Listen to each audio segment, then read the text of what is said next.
Women Who Run with the Wolves by Clarissa Pinkola Estes, the fifth task.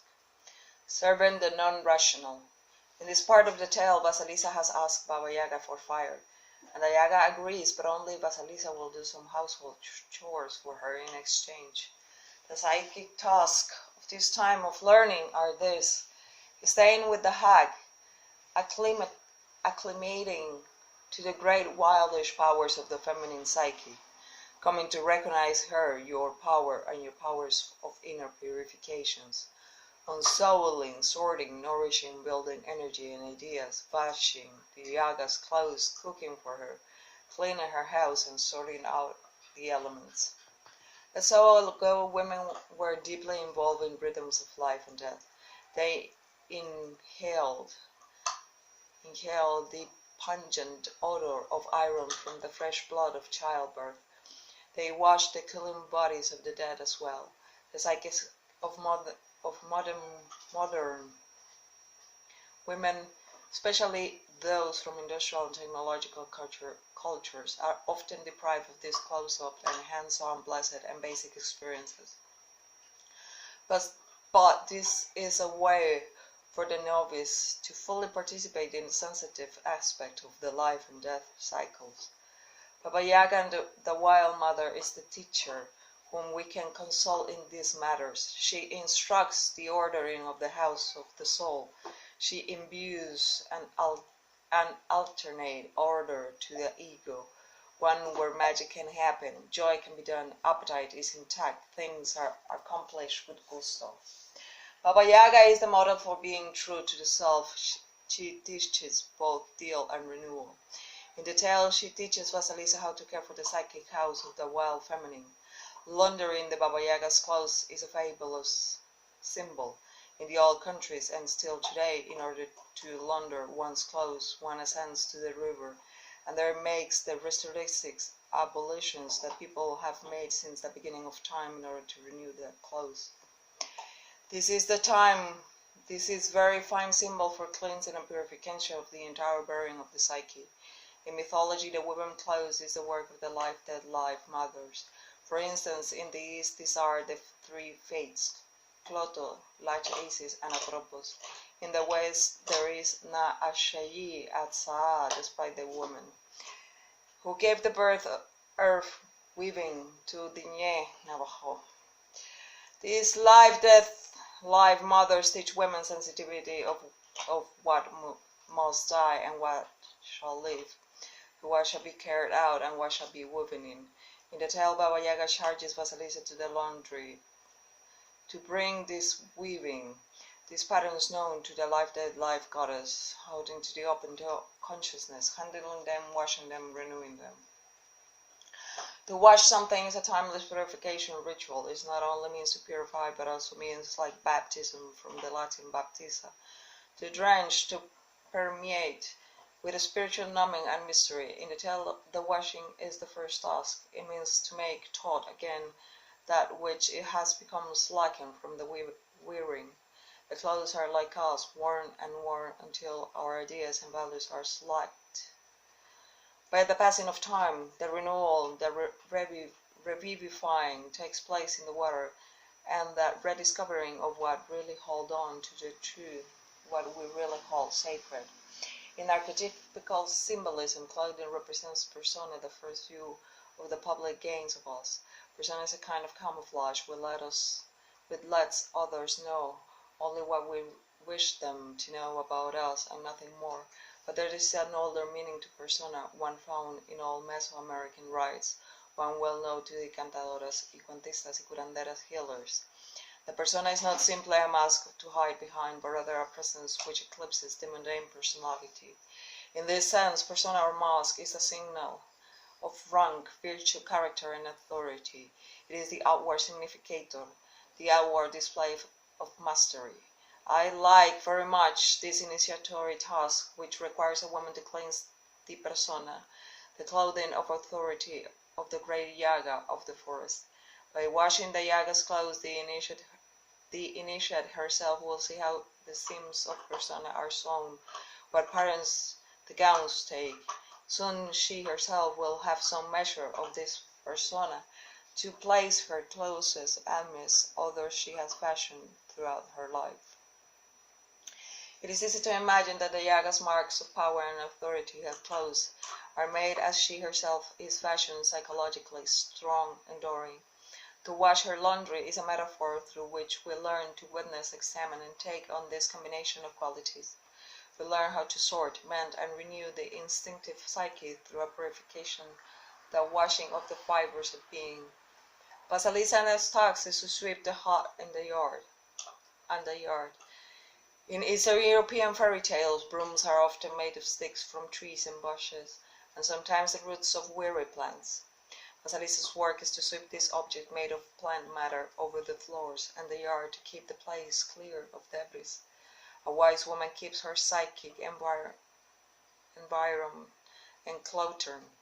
She accomplishes such by keeping a clear head, keeping a clear place for her work, working at completing her ideas and projects. For many women, this task requires that they clear a time each day for contemplation, for a place to live in that is clear their own paper, pens, paints, tools, conversations, time, freedoms that are for this work only. For many psychoanalysts, contemplation, meditation, the taking of solitude, and other experiences of descent and transformation provide this special time and place for the work. Each woman has her own preferences, her own way.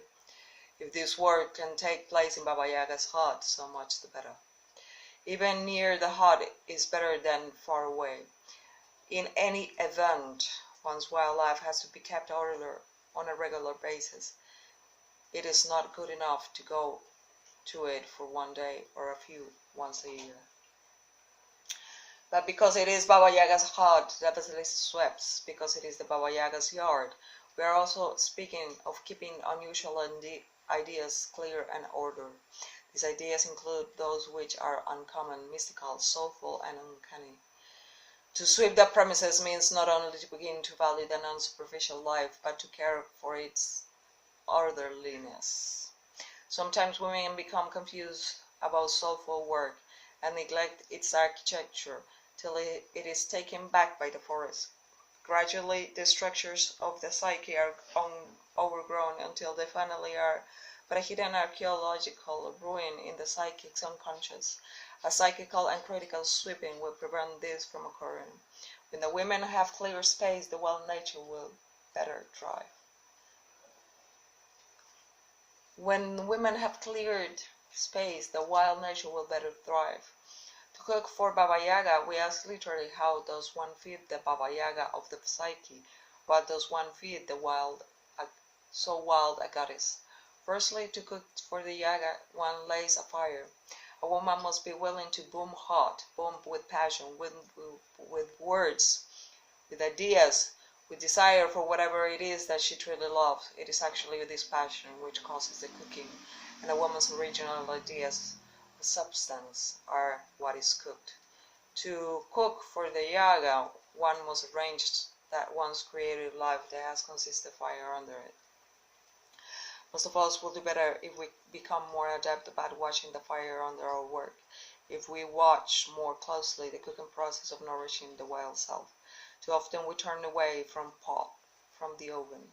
We forget to watch, forget, and add fuel, forget to steer. We mistakenly think the fire and the cooking are like one of those festive house plants that can go without water for 8 months before the poor thing keels over.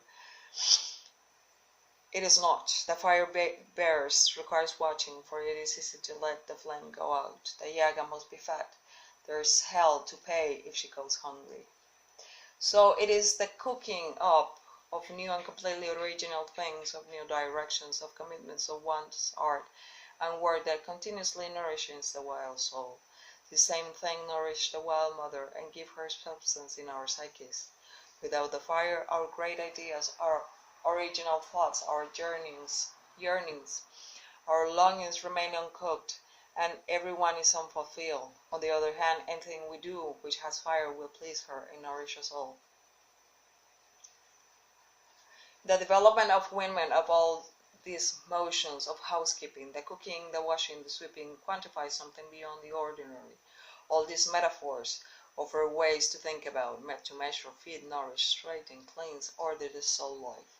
In all these things, Vasalisa is initiated, and her intuition helps her accomplish the task. The intuitive nature carries the ability to measure things at a glance, to wait in an instant, to clear off the debris around the idea, and to name the essence of the thing, to fire it with vitality, to cook raw ideas, to make food for the psyche. Vasalisa, throughout the doll of intuition, is learning to sort, understand, kept in order, and clear and clean the psychic premises. Additionally, she learns that a wild mother requires much nourishment in order to do her work. Baba Yaga cannot be put on a lettuce, leaf, and black coffee diet.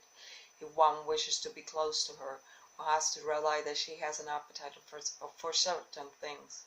If one is to have a relationship with the Asian feminine, one must cook up much.